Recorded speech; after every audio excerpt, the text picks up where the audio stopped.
Buenas noches. Vamos a empezar este estudio del campo de batalla de la mente con Joyce Meyer. Y bueno, pues queremos traerles unos puntos. No vamos a hacer un estudio exactamente, pero queremos traer algunos puntos importantes de lo que hemos estado estudiando en grupo.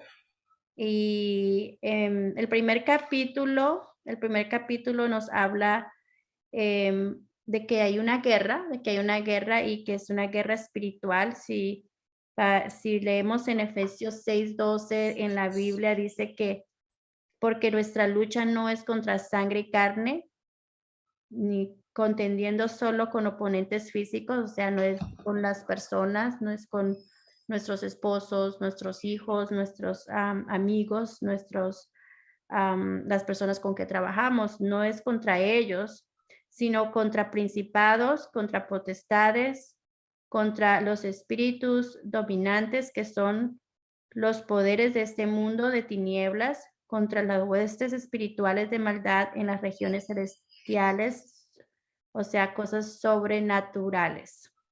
Efesios 6:12, ¿no? Entonces, aquí podemos entender que hay una guerra y que, pues, queramos o no, estamos en ella.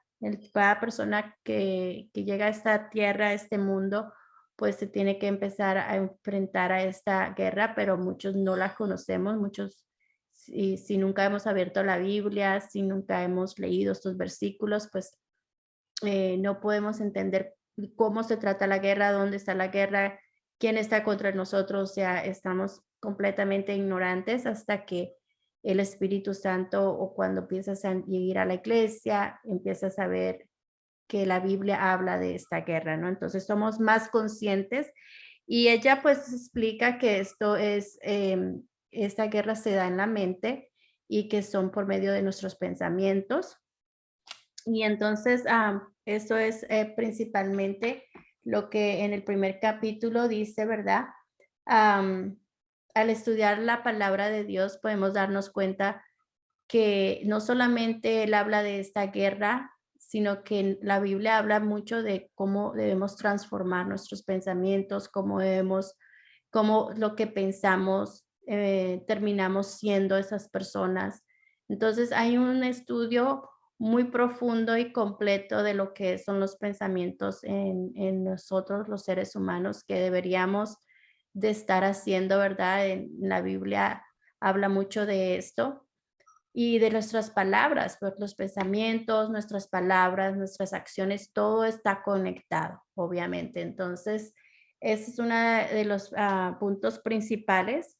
Entonces, por medio de estos pensamientos, por medio de cómo crecemos, por medio de cómo nos educan, por medio de cómo tenemos interacción con nuestros padres, con nuestros hermanos, todas estas cosas tenemos que estudiarlas, mirar para el pasado y mirar cómo crecimos, qué nos dijeron, por qué nos dijeron estas cosas, cómo nos trataron, cómo nos hirieron, nos ayudaron a salir adelante. Todos estos son factores que ayudan a formar pensamientos en nuestra mente, ¿verdad?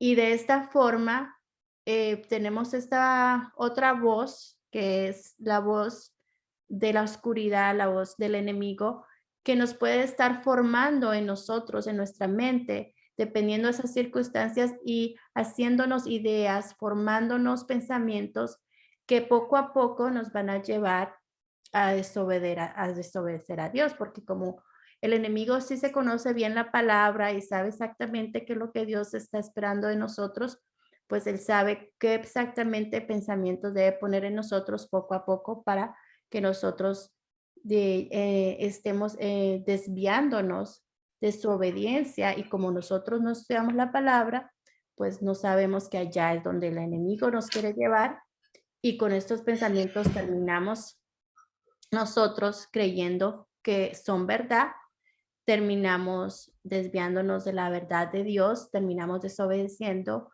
terminamos haciendo cosas, pecando, porque cuando desobedecemos, pecamos, y el pecado tiene consecuencias, y el consecuencia dice la palabra que es la muerte, ¿no? No tanto la muerte física, pero la muerte espiritual. Entonces, por eso es que es tan importante conocer esta batalla y, y reconocer que la palabra dice que cuando nosotros estudiamos la palabra, vamos a ser libres. ¿Por qué? Porque todos esos pensamientos que el enemigo de alguna forma nos ha elaborado en nuestra mente, nos hace fortalezas y nos ponemos en una cárcel de miedos, de temores, de resentimientos, de actos que son repulsivos a nuestros sentimientos, o sea, las cosas que sentimos, nuestros actos no son controlados por nosotros, sino por nuestros sentimientos. Entonces, vivimos en un caos, vivimos no queriendo enfrentar situaciones, no queremos progresar, porque todos estos miedos han sido creados en nuestra mente de alguna forma. Entonces, en la página 6 del libro, si ustedes lo tienen o si lo han escuchado en el audio, vamos a encontrar el resumen de esta primera parte del capítulo 1, que es: estamos enzarzados en una guerra, el primer punto. El segundo punto: nuestro enemigo es Satanás. El tercer punto es: la mente es el campo de batalla. Y cuarto: el diablo se ocupa diligente en levantar fortalezas en nuestra mente. Quinto, lo hace mediante estrategia y engaño. Y sexto, no tiene prisa. Se toma su tiempo para llevar a cabo su plan. Así que tenemos que examinar su plan con más claridad mediante una parábola. Así que vamos a darle la oportunidad a Emi de que nos hable un poquito más de esta parábola. Sí, pues emocionada de que también hemos iniciado este estudio. Y sí, como tú decías, qué importante es entender, ¿verdad? Que la batalla comienza en la mente. Y la parábola que nos habla acá está también muy bonita porque empieza hablando de una mujer, ¿verdad? De una mujer casada con su esposo, sus hijos, hay los problemas normales de un matrimonio, ¿verdad? O sea, el conocerse, el ir desarrollando toda esta actividad de hijos grandes, adolescentes, y un esposo, ¿verdad? Y tomar decisiones.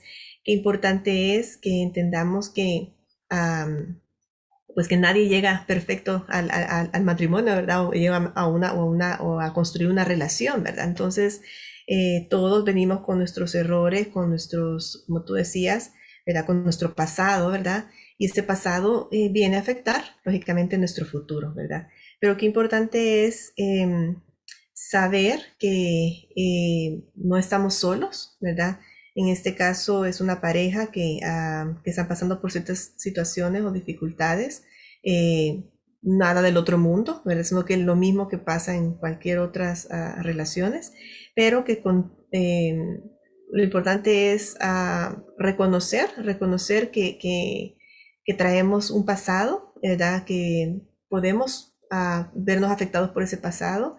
Qué importante es regresar a ese pasado simplemente para sanar, ¿verdad? Sanar esas heridas o esos pensamientos o esas experiencias para poder construir un mejor futuro, ¿verdad? Qué importante es reconocer que a veces fallamos o a veces no, las otras personas no fallan a nosotros, pero que nosotros podamos traer eso a nuestra mente, saber de que Dios, principalmente Él, ha sido quien nos ha rescatado, que nos ha redimido, que nos ha perdonado y que nosotros somos llamados a hacer de la misma forma, perdonar, ¿verdad? Perdonar y buscar siempre mejorar y restablecer estas relaciones. Entonces, una de las cosas que nos habla en esta parte, que qué importante es poder conectar nuevamente nuestra mente con nuestro Dios, ¿verdad? Qué importante es recordar las palabras de Jesús en Juan 8, 31, 32, cuando dice: si vosotros permanecéis en mi palabra, verdaderamente sois mis discípulos y conoceréis la verdad y la verdad os hará libre. Entonces, qué importante es reconocer que conectados con Dios, si permanecemos en el Señor, si estamos buscando de Él, buscando su dirección, su guía, nuestro pensamiento va alineándose al pensamiento de Dios, ¿verdad? Qué importante es que nuestros pensamientos pues la misma Biblia nos dice, tus pensamientos no son los míos, dice Dios, ¿verdad? Entonces, qué bonito es podernos alinear a un pensamiento puro, a un pensamiento lindo, bonito, como lo es Dios en esencia, ¿verdad? Em, pero también me encanta otra parte que nos habla acá. Lo importante que como seres humanos no dejemos de alabar a Dios y no dejemos de buscar a Dios en oración. ¿Verdad? Creo que son nuestras herramientas tan importantes, la palabra, la alabanza, la oración, cosas básicas que como ser humano o como seres necesitamos hacer. Y después, pues, como si perteneces a una iglesia, si tienes un hogar, pues ahora hacerlo en comunidad, hacerlo en comunión con tu pareja o con tu familia, pues que puedan tener esas prácticas, ¿verdad? De escuchar la palabra, de alabar a Dios, de orar. Una de las partes también que me gustó mucho fue recordar que a pesar de que estamos en este mundo caído, tenemos un respaldo que es Dios con nosotros. Dios está con nosotros. Cuando hablamos, siempre en la parte del estudio, se nos van dando algunas citas bien claves y una de las partes también que me gustó es cuando Jesús está diciendo que Él ha venido al mundo a proclamar el Evangelio, a hacer, me gusta esa parte, me gustó mucho esa parte cuando habla de dar libertad a los oprimidos. Creo que una de las partes donde nos sentimos oprimidos es más en nuestra mente. Y quiero mencionar aquí esto porque quizás a veces las personas se sienten lastimadas o se sienten golpeadas o se sienten confundidas. Y qué importante es que entendas o que entendamos que Jesús vino y vino por ti y Jesús vino a que entiendas el gran amor que Él tiene por ti, que tengas eso en tu mente, que al poner eso en tu mente tú tengas claro a quién le perteneces si tú le has dado autoridad al Señor, ¿verdad? Que ese pensamiento esté en ti, ¿ok? Que el enemigo podrá decir muchas cosas de ti y valorar muchas cosas de tu pasado, pero que si tú ahorita estás siguiendo a Dios y estás buscando de Dios, definitivamente tu pensamiento tiene que estar en que eres valioso para Él, ¿verdad? Eres valioso para Dios y que Él no está alejado de ti. Él está buscando tener una mejor relación contigo, una mejor conexión contigo. Y cuando vengan situaciones a tu vida en las que tú se sientas, pues, en prueba o golpeado o siendo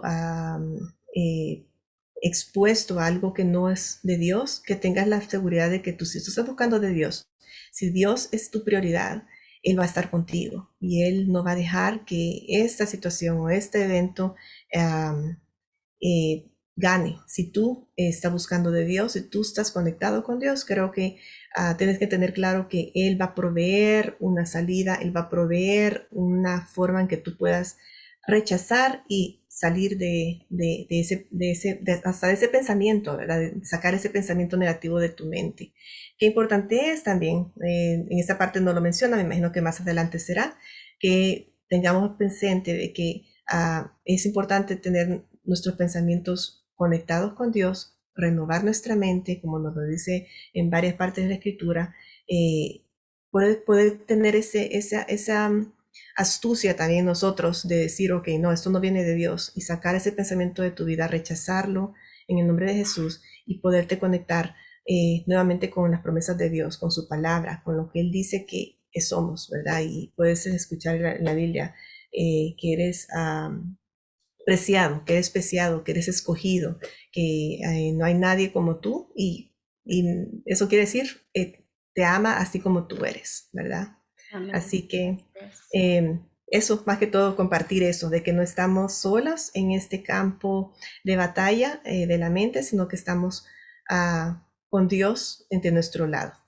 Así es. Y bueno, ya para terminar, nomás quiero mencionar la escritura que hemos estado tratando de explicar para que ustedes en su casa pues la busquen y corroboren en la Biblia lo que les estamos diciendo. Entonces, escrituras importantes, Efesios 6:12, Segunda de Corintios 10:4 al 5, Romanos 12:2, Juan 8, 31 al 32. Primera de Corintios 10, 13. Son escrituras importantes de lo que hemos estado hablando para que ustedes, ¿verdad?, corroboren, abran su palabra, la lean y les pida a Dios que les dé sabiduría y les abra el entendimiento por medio de la escritura, porque la escritura tiene poder. Y más cuando la agarramos, la abrimos y la leemos. Así que gracias por estar aquí con nosotros y escucharnos acerca de este nuevo estudio y que esperamos que podamos traer puntos vitales, puntos importantes y concisos para que ustedes tengan esa hambre de seguir buscando. Así que Dios les bendiga. Buenas noches.